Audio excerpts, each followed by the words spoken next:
Hello everyone, welcome back with me again in this channel.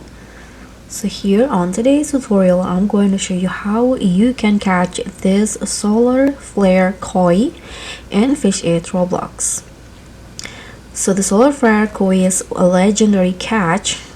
Actually, it's a mythic catch in here that literally glows in your inventory. So here I'm going to show you the exact location and the secret heat bait to get this one.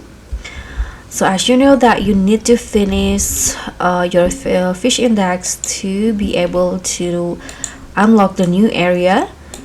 And if you don't have the solar flare koi yet, this is where you can get it.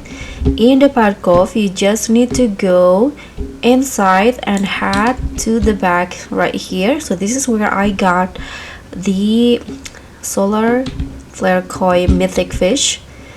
So I fish in this exact location, and as you guys can see, for the road I'm using the element road and with the singularity baits in here. And actually for the time and also the weather, you can just do whatever with that. I think the fish can be caught in any time, also weather. So try your luck to get the solar flare koi. Thank you so much for watching. Don't forget to like, comment and subscribe. Also click on the thanks.